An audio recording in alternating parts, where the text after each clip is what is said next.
Before I start నా గురించి కొన్ని విషయాలు మీకు చెప్తాను. నేను బేసిక్గా ఒక మెకానికల్ ఇంజనీర్, తర్వాత ఎంబీఏ చేశాను. I'm a gold medalist in MBA SK University నుంచి. Then I got into a public sector, BHPV అని వైజాగ్లో ఉండేది. Now it is merged with BHEL. So బిహెచ్పివిలో నేను మేనేజ్మెంట్ ట్రైనీగా జాయిన్ అయ్యాను. అక్కడ జాబ్ చేస్తూ ఉండగా నాకు సివిల్ సర్వీసెస్ కోసం ట్రై చేస్తామని ఒక ఐడియా వచ్చి, సో అక్కడ ఉన్నప్పుడే ప్రిపేర్ కావడం మొదలు పెట్టాను. So while I was doing job, prelims pass అయిపోయాను. సరే, ఒక కొన్ని రోజులు లీవ్ పెట్టి మెయిన్స్ కోసం ట్రై చేశాను. సో మెయిన్స్ కూడా క్లియర్ అయిపోయింది. This is in 1992. So mains clear అయిపోయిన తర్వాత ఢిల్లీకి వెళ్ళాను. ఇంటర్వ్యూలో కొద్ది మార్కులతో మిస్ అయిపోయింది. సో ఫుల్ గా ప్రిపేర్ అవుదామని చెప్పి బిహెచ్పి నుంచి బయటకు వచ్చేసానండి, రిజైన్ చేసి. సో దెన్ గ్రూప్ 1 నాకు 1993లో గ్రూప్ 1 ఆఫీసర్ అయ్యాను. సో నాకైతే రూరల్ బ్యాక్గ్రౌండ్, అగ్రేరియన్ బ్యాక్గ్రౌండ్ కాబట్టి విలేజెస్ లో ఏమైనా చేయాలి, రైతులకు ఏమైనా చేయాలనే కోరిక ఎక్కువ ఉండేది. సో కోఆపరేటివ్ సెక్టర్ లో అయితే వాళ్ళకి ఏమైనా ఎక్కువ ఉపయోగపడచ్చేమో అని నేను కోఆపరేటివ్ సెక్టర్ ఎంచుకున్నాను అప్పుడు. So deputy registrar cooperative societies అక్కడ ఉన్నప్పుడు officer and special duty DCC bank కడపలో పనిచేశాను. అలాగే డివిజనల్ కోఆపరేటివ్ ఆఫీసర్ గా ఉన్నాను. డెప్యుటేషన్ మీద ప్రాజెక్ట్ డైరెక్టర్ చైల్డ్ లేబర్. ఆ ప్రాజెక్ట్ చాలా సాటిస్ఫాక్షన్ ఇచ్చిన స్పాన్ ఆఫ్ లైఫ్ అది. దాదాపు 2000 మంది బాల కార్మికుల్ని నేను హజార్డస్ ఆపరేషన్స్ అంటే హానికరమైన కార్యక్రమాల్లో వాళ్ళు ఉంటే వాళ్ళ నుంచి బయటికి తీసుకొచ్చి గనుల్లో పనిచేస్తున్నారు, కాటన్ మిల్స్ లో పనిచేస్తున్నారు, తలపాల ఫ్యాక్టరీలో పనిచేస్తున్నారు, బీడీ ఫ్యాక్టరీలో పనిచేస్తున్నారు. వాళ్ళందరినీ బయటికి తీసుకొచ్చి స్కూల్స్ లో పెట్టి వాళ్ళకి ఒక మంచి బాల్యాన్ని ఇచ్చి మంచి జీవితాన్ని ఇవ్వడానికి నేను ప్రయత్నం చేశాను. So I have fond memories about my contributions. ఆ తర్వాత నేను హైదరాబాద్లో ప్రాజెక్ట్ ఒక ఏపీఎస్విఎస్ అని కోఆపరేటివ్ సెక్టార్ ని కంప్యూటరైజ్ చేసే ఒక కంపెనీ ఉంది. దాంట్లో నేను డెప్యుటేషన్ మీద జనరల్ మేనేజర్ గా పనిచేశాను. సో ఆ టైంలో I thought of moving to US. So ఆ టెక్నాలజీ, ఆ కొత్త జీవిత విధానము అది ఎలా ఉంటుంది తెలుసుకున్నామని చెప్పి దీన్ని లీవ్ పెట్టాను. తర్వాత రిజైన్ చేసేసి స్టేట్స్ వెళ్ళిపోయాను. సో కొన్ని సంవత్సరాలు అక్కడ పనిచేశాను. బేసిక్ గా లెర్నింగ్ మేనేజ్మెంట్ సిస్టమ్స్ లో పనిచేశాను 3 years. 1999లోనే థింక్యూ అని అది సాబాలో పార్ట్ అయింది. దాంట్లో దాదాపు 100,000 యూజర్స్, 1,00,000 మంది ఎంప్లాయీస్ కి ట్రైన్ చేయడం కోసం, లెర్నింగ్ మేనేజ్ చేయడం కోసం ఒక కంపెనీ ఉంది. దాంట్లో నేను పనిచేయడం జరిగింది. అది తర్వాత పీపుల్ సాఫ్ట్ లో సాబాలో మెర్జ్ కావడం జరిగింది. ఆ తర్వాత నేను జనరల్ మోటార్స్ లో ఎక్కువ సంవత్సరాలు పనిచేశానండి. సో వర్చువల్ టీమ్ లో ఎక్కువ పనిచేశాను. అంటే కొంతమంది ఢిల్లీలో ఉంటారు, కొంతమంది హైదరాబాద్, కొంతమంది లండన్, కొంతమంది టొరాంటో. సో ఇలాగా డిఫరెంట్ లొకేషన్స్ లో ఉన్న వాళ్ళతో వర్చువల్ టీమ్స్ లో పనిచేయడము, ఈ కాన్సెప్ట్ ఆఫ్ ఈ లెర్నింగ్ కూడా అప్పుడే స్టార్ట్ అయింది. నేను అక్కడ కూర్చొని క్యాలిబర్ ఆర్ఎం అని ఒక సాఫ్ట్వేర్ ఉండేది, దాన్ని నేను ట్రైన్ చేసేటోని. So different places of the world వాళ్ళు పలానా టైంకి మన క్లాస్ ఉంటుంది అంటే అప్పుడు 8 o'clock అంటే 8 o'clock అంటే దానికి 7:59, 8:01 అలా ఉండదు. సో స్పాట్ ఆన్ వాళ్ళు లాగాన్ అవుతారు. నేను ఇక్కడి నుంచి చెప్తూ ఉంటాను. So they can see the screen, నా ప్రతి స్క్రీన్ వాళ్ళకి కనిపిస్తూ ఉంటుంది. సో వాళ్ళకి నేను ఎక్స్ప్లెయిన్ చేస్తుంటాను, వాళ్ళు నాకేమైనా డౌట్స్ అడిగితే కూడా క్లారిఫై చేస్తాను. It was a 2-way communication. So the concept of e learning in corporate sector. So General Motors లాంటి ప్రపంచంలో అతి పెద్దదైన కార్ మ్యానుఫ్యాక్చరింగ్ కంపెనీలో నేను ఈ కాన్సెప్ట్ అప్పుడు ఎక్స్పోజ్ కావడం కానీ స్టాండర్డైజ్ చేసుకోవడం కానీ నాకు అర్థమైంది. తర్వాత నేను ఇప్పుడు ఇండియాలో now I started a company, or I can't call it a company, it's a mission, it's my passion.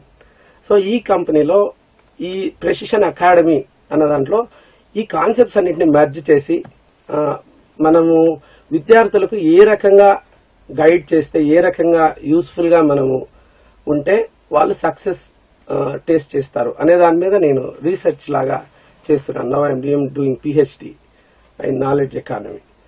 ఈ విద్యార్థుల్లో 2 రకాల విద్యార్థులు ఉన్నారు. ఒకటి ఇంకా స్కూల్ కాలేజ్ మోడ్ లో ఉంటూ ఎంటర్టైన్మెంట్, సినిమాలు అలా చూసుకుంటూ జాబ్స్ కోసం కూడా ట్రై చేస్తుంటారు. పేరెంట్స్ డబ్బులు పంపిస్తుంటారు, హాస్టల్స్ లో ఉంటారు. ఈ లైఫ్ కి అలవాటు పోతే హ్యాపీగా నడిచేస్తూ ఉంటుంది.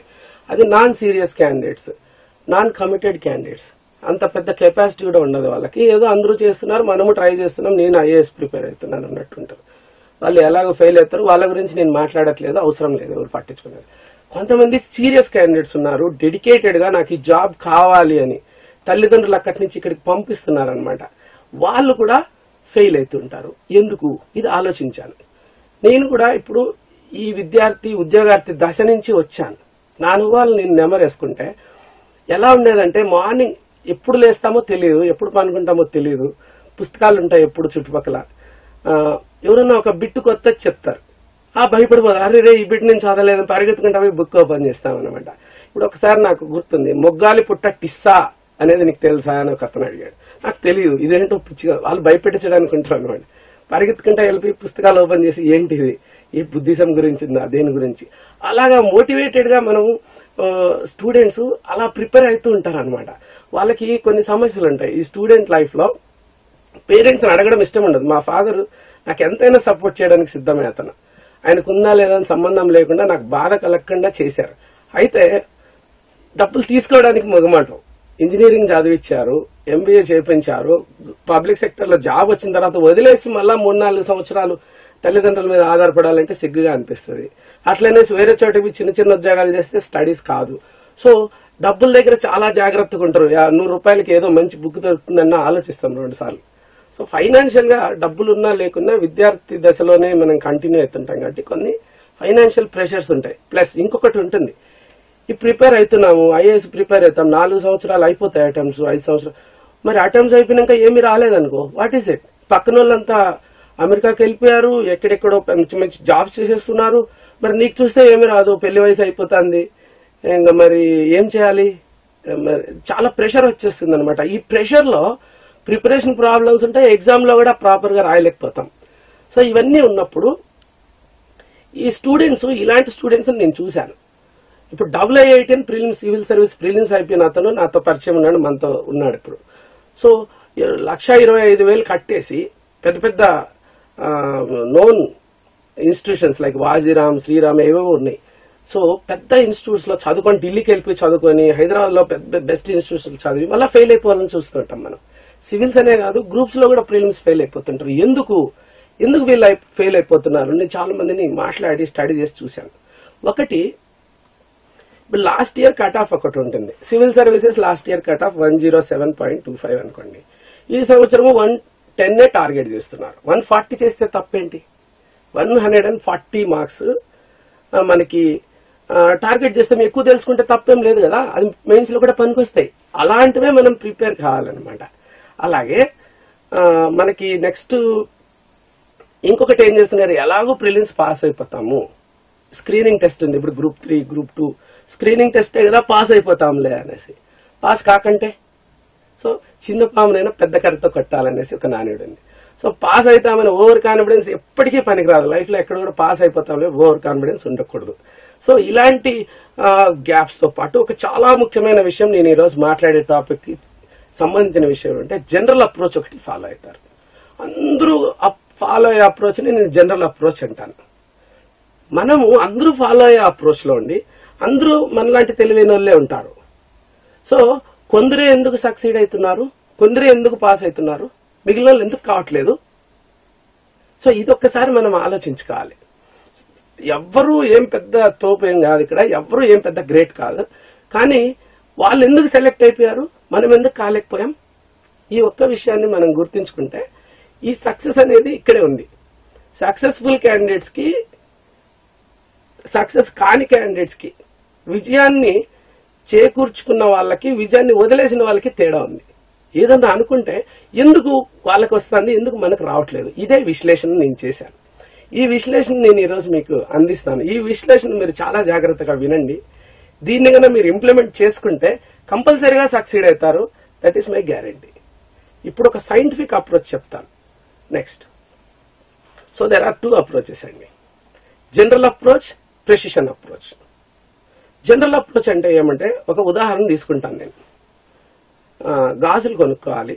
మంచి గాజులు ఎక్కడ దొరుకుతాయి? ప్రపంచంలో కూడా, ఇండియాలోనే కాదు ప్రపంచంలో.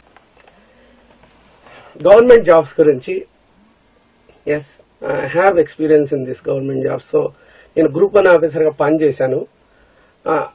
ఎంతో మంది కలెక్టర్స్ తో, ఐపీఎస్ ఆఫీసర్స్ తో, డిఫరెంట్ డిపార్ట్మెంట్ హెడ్స్ తో చాలా క్లోజ్ గా వర్క్ చేశాను. పొలిటీషియన్స్, మీడియా, మరి ఇంకా కింద level up to group 4 staff అందరితో నేను పనిచేశాను. సో నాకు ఒకటి అర్థమైంది ఏమంటే, ఇప్పుడు నేను ఇండియాలో పబ్లిక్ సెక్టర్ లో పనిచేశాను, గవర్నమెంట్ లో పనిచేశాను, అమెరికాలో పనిచేశాను, ఇప్పుడు ఒక బిజినెస్ లో ఉన్నాను. సో అన్నిట్లోకెల్లా నాకు అర్థమైంది, గవర్నమెంట్ లో ఉంటే ప్రజలను రీచ్ కావడం గానీ, ప్రజలకు ఏమైనా చేయగలగడం గానీ, మన సమాజం కోసం మన బాధ్యత అనేది నిర్వహించడానికి, ఒక సర్వీస్ చేయడానికి చాలా మంచి స్కోప్ ఉంటుంది. ఇప్పుడు ఒక 2000 మంది విద్యార్థులకి ఉచితంగా విద్యను అందించి, బాల్యాన్ని నుంచి వాళ్ళకి చాలా కష్టాల నుంచి బయటికి తీసుకొచ్చి వాళ్ళ కుటుంబాలన్నింటినీ బాగుపరచడం అనేది గవర్నమెంట్ లో అయితే సాధ్యమైంది. ఇప్పుడు కూడా ప్రయత్నం చేస్తున్నాను నేను. ఇక్కడ ఆర్ఫన్స్ ఉంటే తీసుకొచ్చి పెట్టడం, అలాగా ఎంత చేయగలం, ఒక లిమిటేషన్ అనేది ఉంటుంది. అదే గవర్నమెంట్ లో అన్లిమిటెడ్ స్కోప్, వాళ్ళు చేసే స్కీమ్స్ అన్ని మంచిగా ఉంటాయి. దాంట్లో మనం హార్ట్ పెట్టగలిగితే మనం ఎంతైనా మార్పు తీసుకురావచ్చు. సో ఈ కాన్స్టిట్యూషన్, ఈ రోజు రిపబ్లిక్ డే, ఈ కాన్స్టిట్యూషన్ అనేది ఇంప్లిమెంట్ కావడం ఎవరి చేతుల్లో ఉంది? ప్రభుత్వ ఉద్యోగులే దీన్ని, ఒక ఫ్రీడమ్ ఆఫ్ స్పీచ్ కావచ్చు, వాళ్ళకు ఫ్రీడమ్ ఆఫ్ లైవ్లీహుడ్ కావచ్చు, ఇవన్నీ ఎలా వస్తాయి? వాళ్ళందరికీ గుడ్ స్టాండర్డ్ ఆఫ్ లివింగ్ ఎక్కడి నుంచి వస్తుంది? ఈ ఉద్యోగులు అనేవాళ్ళు సక్రమంగా మనసు పెట్టి, ఒక బాధ్యతతో, ఒక స్ఫూర్తితో, ఒక సామాజిక స్పృహతో పని చేస్తే మనకు మంచి జీవితాన్ని ఎంతో మందికి మనం ఇవ్వచ్చు. ఆ సంతృప్తితో మనం ఉండొచ్చు అనమాట. సో అందుకోసము ఈ గవర్నమెంట్ జాబ్స్ చాలా యూజ్ అవుతాయి మనకి. అఫ్ కోర్స్ ఆబ్వియస్ రీజన్స్ కూడా ఉన్నాయి. బెస్ట్ శాలరీస్, ఇప్పుడు ప్రైవేట్ సెక్టర్ కంటే చాలా ఎక్కువ శాలరీస్ వస్తున్నాయి. జాబ్ సెక్యూరిటీ ఉంటుంది, తర్వాత సోషల్ గా స్టేటస్ ఉంటుంది ఒక గవర్నమెంట్ జాబ్ అంటే. ఇవన్నీ మీకు తెలిసినట్లే. కానీ కమిట్మెంట్ ఉంటే మనకి డబ్బులు వస్తూ ఉంటాయి, కానీ మన సాటిస్ఫాక్షన్ కూడా అలా. ఈ విద్యార్థుల్లో 2 రకాల విద్యార్థులు ఉన్నారు. ఒకటి ఇంకా స్కూల్, కాలేజ్ మోడ్ లో ఉంటూ ఎంటర్టైన్మెంట్, సినిమాలు అలా చూసుకుంటూ జాబ్స్ కోసం కూడా ట్రై చేస్తుంటారు. పేరెంట్స్ డబ్బులు పంపిస్తుంటారు, హాస్టల్స్ లో ఉంటారు. ఈ లైఫ్ కి అలవాటు పోతే హ్యాపీగా నడిచేస్తూ ఉంటుంది. అది non serious candidates, non committed candidates. అంత పెద్ద కెపాసిటీ కూడా ఉండదు వాళ్ళకి. ఏదో అందరూ చేస్తున్నారు, మనము ట్రై చేస్తున్నాం, నేను ఐఏఎస్ ప్రిపేర్ అవుతున్నాను అన్నట్టుంటారు. వాళ్ళు ఎలాగో ఫెయిల్ అవుతారు, వాళ్ళ గురించి నేను మాట్లాడట్లేదు, అవసరం లేదు, ఎవరు పట్టించుకున్నారు. కొంతమంది సీరియస్ క్యాండిడేట్స్ ఉన్నారు, డెడికేటెడ్ గా నాకు ఈ జాబ్ కావాలి అని తల్లిదండ్రులు అక్కడి నుంచి ఇక్కడికి పంపిస్తున్నారు అనమాట. వాళ్ళు కూడా ఫెయిల్ అవుతుంటారు. ఎందుకు? ఇది ఆలోచించాను. నేను కూడా ఇప్పుడు ఈ ఉద్యోగార్థి దశ నుంచి వచ్చాను. నా అనుభవాలు నేను నెమరేసుకుంటే ఎలా ఉండేదంటే, మార్నింగ్ ఎప్పుడు లేస్తామో తెలియదు, ఎప్పుడు పనుకుంటామో తెలియదు, పుస్తకాలు ఉంటాయి ఎప్పుడు చుట్టుపక్కల. ఎవరన్నా ఒక బిట్టు కొత్త చెప్తారు, భయపడిపోదు, అరే రే ఈ బిట్ నేను చదవలేదు, పరిగెత్తుకుంటా పోయి బుక్ ఓపెన్ చేస్తామన్నమాట. ఇప్పుడు ఒకసారి నాకు గుర్తుంది, మొగ్గాలి పుట్ట టిస్సా అనేది నీకు తెలుసా అని ఒక అతను అడిగాడు. నాకు తెలియదు, ఇదేంటో పిచ్చిగా, వాళ్ళు భయపెట్టించడానికి ఉంటారు అనమాట.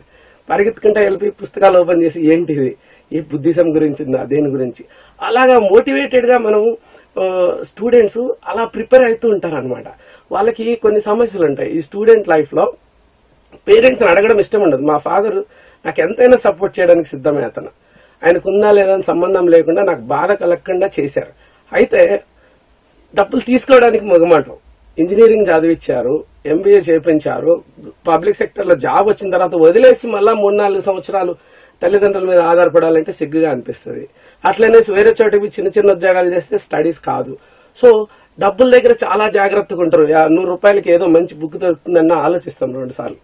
సో ఫైనాన్షియల్ గా డబ్బులున్నా లేకున్నా విద్యార్థి దశలోనే మనం కంటిన్యూ అవుతుంటాం కాబట్టి కొన్ని ఫైనాన్షియల్ ప్రెషర్స్ ఉంటాయి. ప్లస్ ఇంకొకటి ఉంటుంది, ఈ ప్రిపేర్ అవుతున్నాము, ఐఏఎస్ ప్రిపేర్ అవుతాం, 4 సంవత్సరాలు అయిపోతాయి అటెంప్ట్స్, 5 సంవత్సరాలు. మరి అటెంప్ట్స్ అయిపోయినాక ఏమీ రాలేదనుకో, వాట్ ఈస్ ఇట్? పక్కన వాళ్ళంతా అమెరికాకి వెళ్ళిపోయారు, ఎక్కడెక్కడో మంచి మంచి జాబ్స్ చేసేస్తున్నారు, మరి నీకు చూస్తే ఏమీ రాదు, పెళ్లి వయసు అయిపోతుంది, ఇంకా మరి ఏం చేయాలి?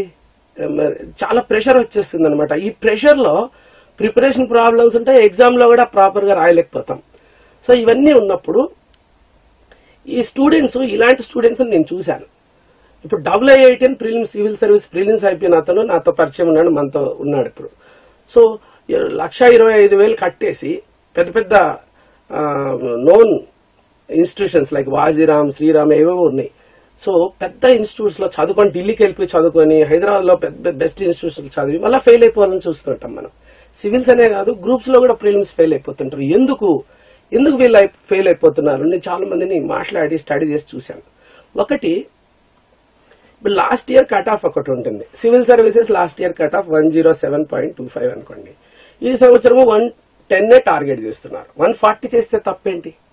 140 మార్క్స్ మనకి టార్గెట్ చేస్తే ఎక్కువ తెలుసుకుంటే తప్పేం లేదు కదా, అది మెయిన్స్ లో కూడా పనికొస్తాయి. అలాంటివే మనం ప్రిపేర్ కావాలన్నమాట. అలాగే మనకి నెక్స్ట్ ఇంకొకటి ఏం చేస్తున్నారు, ఎలాగో ప్రిలిమ్స్ పాస్ అయిపోతాము, స్క్రీనింగ్ టెస్ట్ ఉంది ఇప్పుడు, గ్రూప్ 3, గ్రూప్ 2 స్క్రీనింగ్ టెస్టే కదా, పాస్ అయిపోతాంలే అనేసి. పాస్ కాకంటే సో చిన్న పామునైనా పెద్ద కర్రతో కొట్టాలనేసి ఒక నానుడు ఉంది. సో పాస్ అవుతామని ఓవర్ కాన్ఫిడెన్స్ ఎప్పటికీ పనికిరాదు. లైఫ్ లో ఎక్కడ కూడా పాస్ అయిపోతామని ఓవర్ కాన్ఫిడెన్స్ ఉండకూడదు. సో ఇలాంటి గ్యాప్స్ తో పాటు ఒక చాలా ముఖ్యమైన విషయం, నేను ఈరోజు మాట్లాడే టాపిక్ కి సంబంధించిన విషయం అంటే జనరల్ అప్రోచ్ ఒకటి ఫాలో అవుతారు. అందరూ ఫాలో అయ్యే అప్రోచ్ ని నేను జనరల్ అప్రోచ్ అంటాను. మనము అందరూ ఫాలో అయ్యే అప్రోచ్ లో ఉండి అందరూ మనలాంటి తెలివైన వాళ్ళే ఉంటారు. సో కొందరే ఎందుకు సక్సీడ్ అవుతున్నారు, కొందరే ఎందుకు పాస్ అవుతున్నారు, మిగిలిన వాళ్ళు ఎందుకు కావట్లేదు? సో ఇది ఒక్కసారి మనం ఆలోచించుకోవాలి. ఎవ్వరూ ఏం పెద్ద తోపు ఏం కాదు ఇక్కడ, ఎవ్వరూ ఏం పెద్ద గ్రేట్ కాదు. కానీ వాళ్ళు ఎందుకు సెలెక్ట్ అయిపోయారు, మనం ఎందుకు కాలేకపోయాం? ఈ ఒక్క విషయాన్ని మనం గుర్తించుకుంటే ఈ సక్సెస్ అనేది ఇక్కడే ఉంది. సక్సెస్ఫుల్ క్యాండిడేట్స్ కి, సక్సెస్ కాని క్యాండిడేట్స్ కి, విజయాన్ని చేకూర్చుకున్న వాళ్ళకి, విజయాన్ని వదిలేసిన వాళ్ళకి తేడా ఉంది. ఏదన్నా అనుకుంటే ఎందుకు వాళ్ళకి వస్తుంది, ఎందుకు మనకు రావట్లేదు? ఇదే విశ్లేషణ నేను చేశాను. ఈ విశ్లేషణ నేను ఈరోజు మీకు అందిస్తాను. ఈ విశ్లేషణ మీరు చాలా జాగ్రత్తగా వినండి.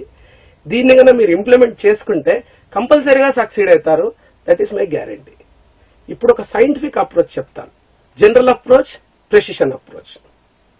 జనరల్ అప్రోచ్ అంటే ఏమంటే, ఒక ఉదాహరణ తీసుకుంటాను నేను. గాజులు కొనుక్కోవాలి. మంచి గాజులు ఎక్కడ దొరుకుతాయి?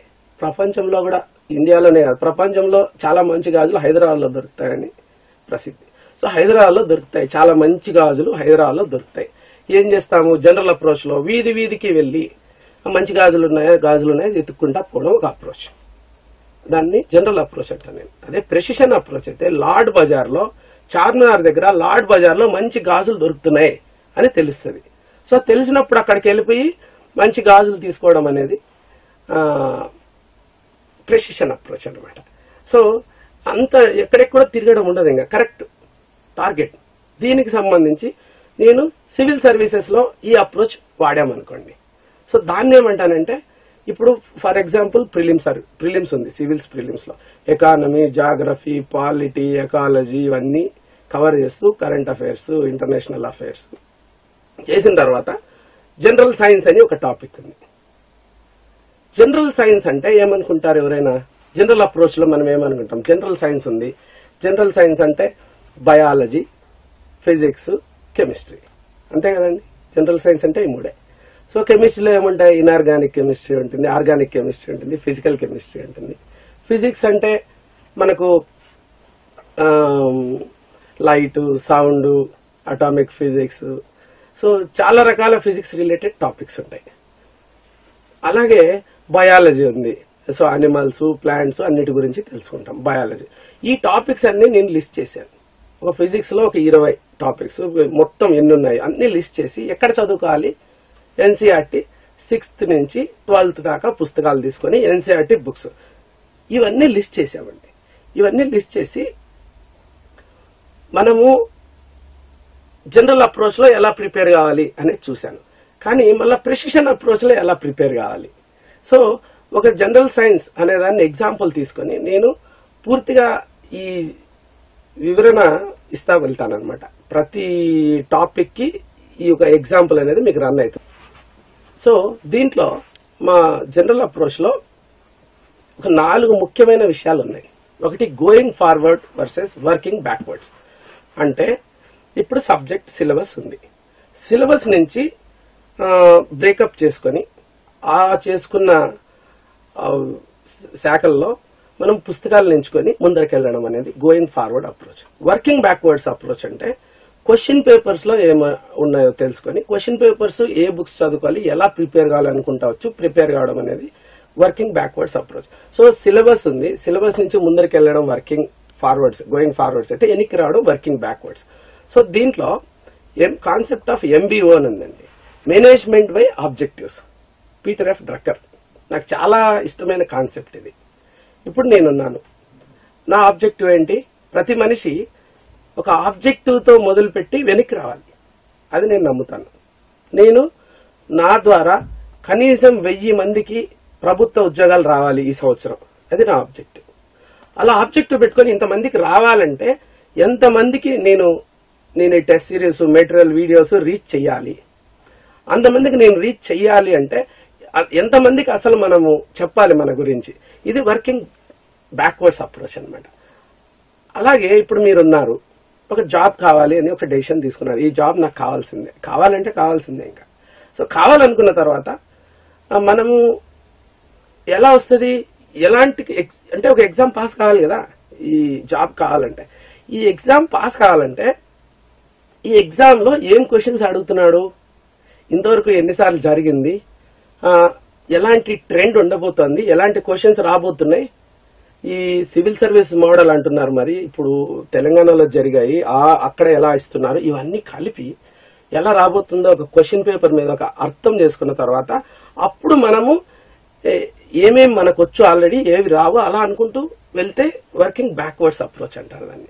ఒక క్వశ్చన్ పేపర్ తో స్టార్ట్ చేసి వెనక్కి రావడం, దట్ ఈస్ అవర్ అప్రోచ్. అలా కాకుండా మనము సిలబస్ లో ఏదో కనపడింది, లేకంటే సిలబస్ కూడా చూడరు, కొంతమంది చదివేసుకుంటారు, ఏదో గైడ్ దొరుకుతుంది, గైడ్ చూసుకొని చదివేస్తుంటారు, మేము ఏదో ప్రిపేర్ అయిపోయాను అనుకుంటారు. కానీ ప్రిపేర్డ్నెస్ అది కాదు. సో మనం ఏం చేస్తాం ఇక్కడ, మనం ఏం చెయ్యాలి ఎవరైనా కానీ.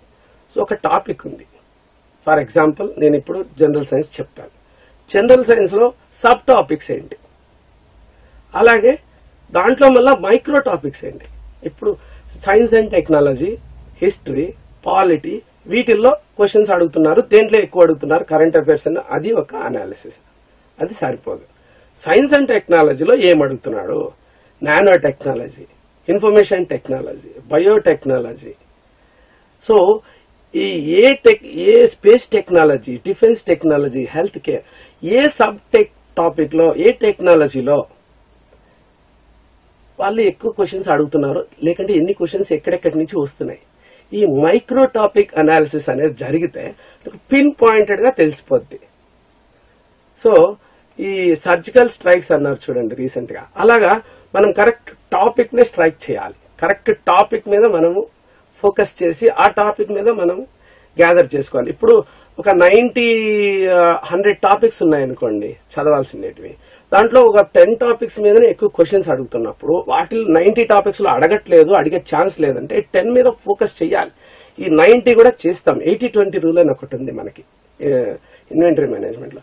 80% ఫోకస్ 20% ఇంపార్టెంట్ టాపిక్స్ లో పెట్టి 20% ఆఫ్ ది టైం మిగిలిన టాపిక్స్ లో పెట్టాలి మనం. అప్పుడే సక్సెస్ రేట్ ఎక్కువ ఉంటుంది, ఎఫెక్టివ్నెస్ ఎక్కువ ఉంటుంది. సో సబ్ టాపిక్ అనాలిసిస్ చేస్తాం. నెక్స్ట్ ఏం చేయాలి, సో ప్రతి టాపిక్ లో ఇప్పుడు ఒక ట్రెండ్ నడుస్తుంది. అదేం ట్రెండ్ అంటే ఈ సైన్స్ అండ్ టెక్నాలజీనే ఉంటుంది. ఇన్ఫర్మేషన్ టెక్నాలజీ అనుకోండి, ఇంజనీర్స్ ఆ క్వశ్చన్ ఆన్సర్ చేయలేని విధంగా ఇప్పుడు రాస్తున్నాడు. ఎందుకని, ఎలా రాస్తున్నారు వాళ్ళు అంటే లేటెస్ట్ డెవలప్మెంట్. అది ఇప్పుడు ఫర్ ఎగ్జాంపుల్ లైఫై అని ఒక క్వశ్చన్ అడిగాడు recent 2016 civil service question paper లో. లైఫై అంటే అది వైఫైని రీప్లేస్ చేయబోతున్న లైట్ బేస్డ్ కమ్యూనికేషన్ టెక్నాలజీ. అది టెక్స్ట్ బుక్స్ లో ఉండదు. Communications, telecommunications, electronics and telecommunication engineers కూడా ఆన్సర్ చేయలేరు దాన్ని, ఎందుకంటే రీసెంట్ గా వచ్చింది అది న్యూస్ లో, రీసెంట్ డెవలప్మెంట్ అది.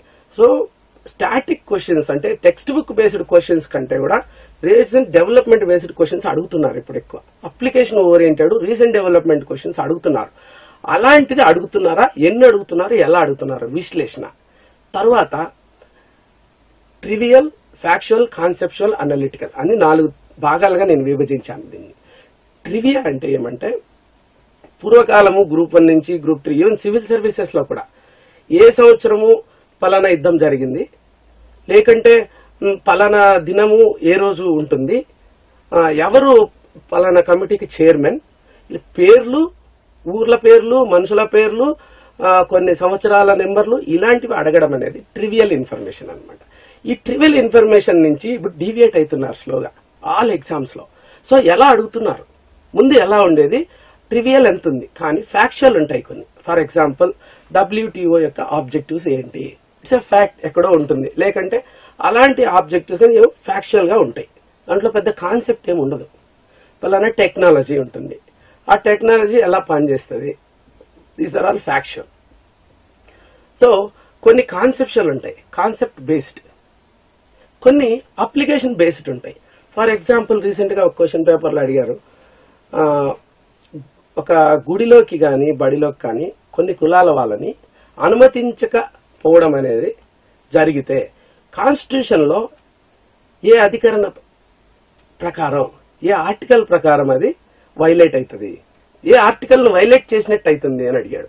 అంటే అన్టచబిలిటీని ఏ ఆర్టికల్ వైలేట్ చేస్తుంది అంటే డైరెక్ట్ క్వశ్చన్ అవుతుంది. అది అన్టచబిలిటీని ఇండైరెక్ట్ గా అప్లై చేసి ఒక గుడికో ఒక దానికో రానికపోవడం గాని, ముట్టుకోవడానికి మనం సిద్ధపడకపోవడం గాని అలాగా చేస్తే అంటే మనం ఏంటి ఇలాగా చేయడము అన్టచబిలిటీ, అంటరానితనము అనే దాని కిందకి వస్తుంది. కాబట్టి ఇది పలానా ఆర్టికల్ కిందకి వస్తుంది అని చెప్పగలం అనమాట. ఇక్కడ 2 స్టెప్స్ ఉన్నాయి, ఒక కాన్సెప్ట్, ఒక application of the concept to the constitution అనేది ఉంది. సో ఇలాంటివి మొదలైనాయి ఇప్పుడు.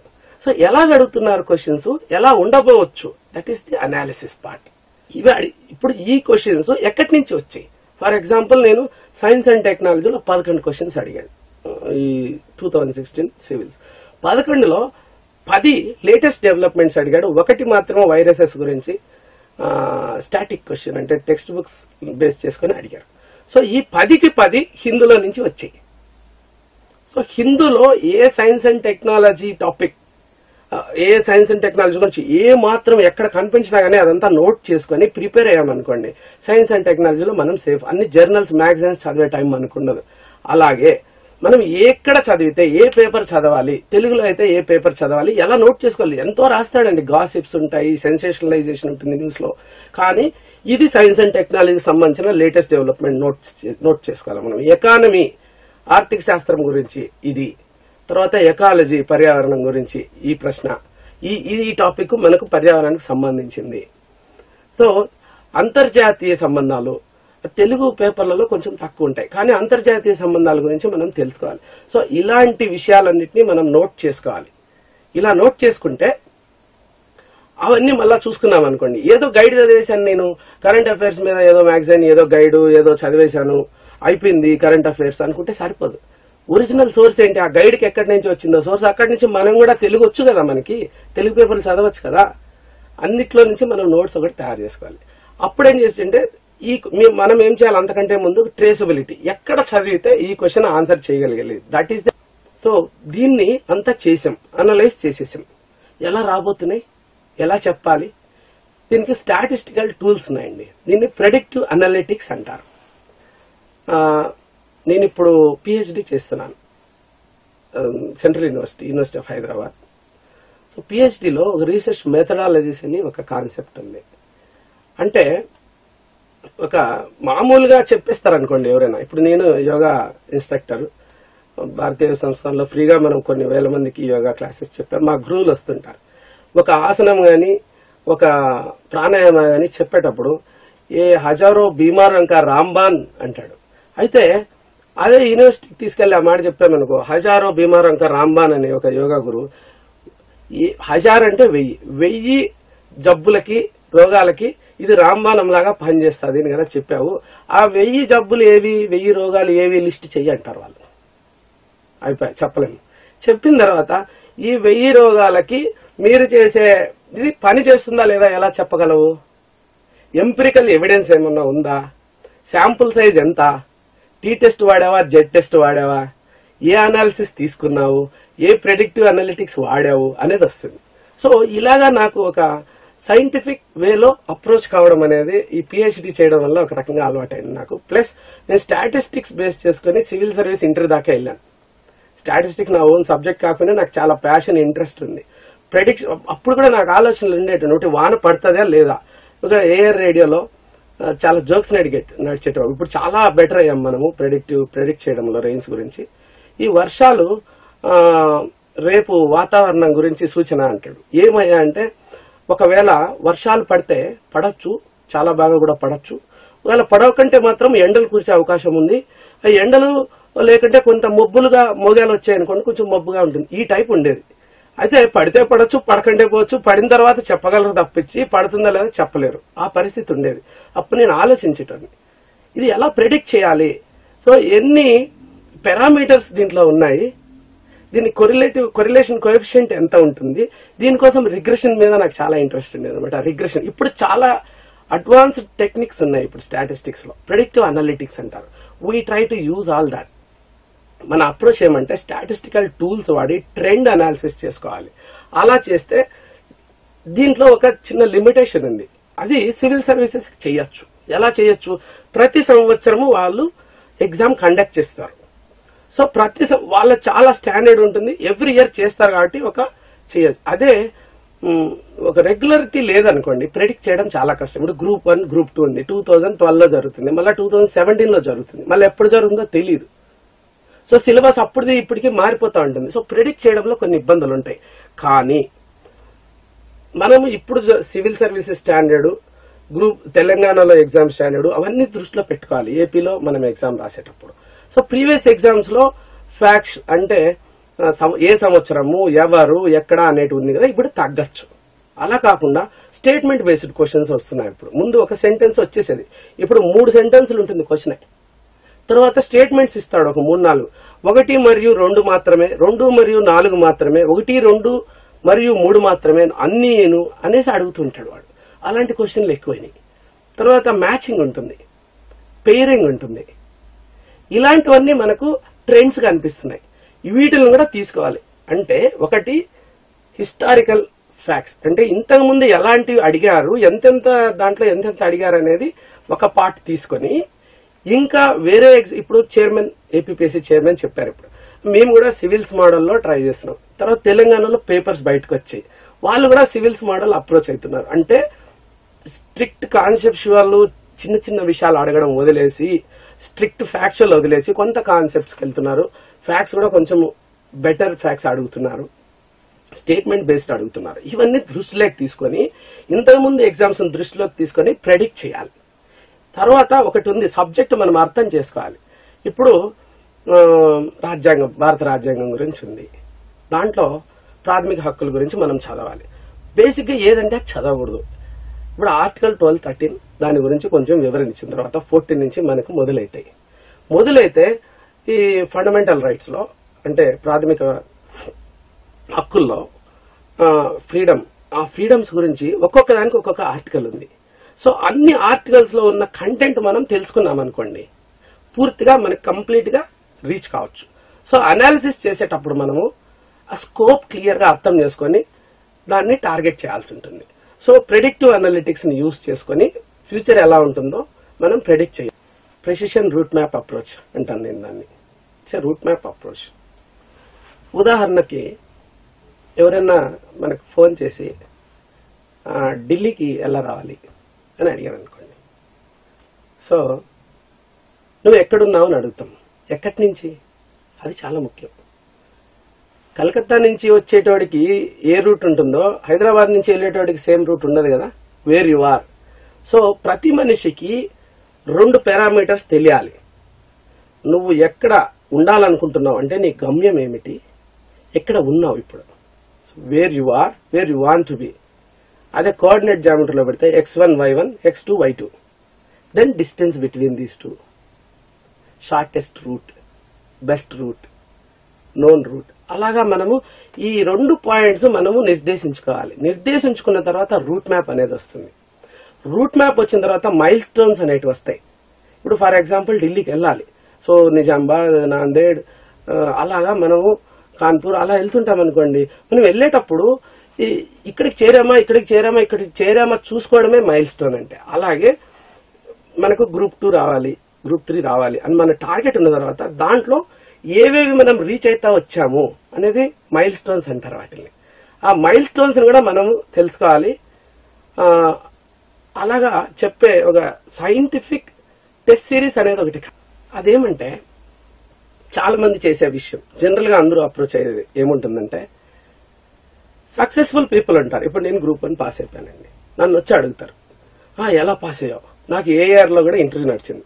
నేను గ్రూప్ 1 ఆఫీసర్ అయితేనే ఆల్ ఇండియా రేడియో పిలిచి ఎలా ప్రిపేర్ అయ్యారు, ఏం చేశారు, నేనేదో చెప్తాను, విన్నారు. అందరూ అది ఫాలో అయిపోయారు అనుకోండి, కొన్ని ఇబ్బందులు ఉన్నాయి దాంట్లో. అది జనరల్ అప్రోచ్. అది వేరే వాళ్ళు ఎలా ఫాలో అయ్యారో నువ్వు ఫాలో కాకూడదు అట్లా.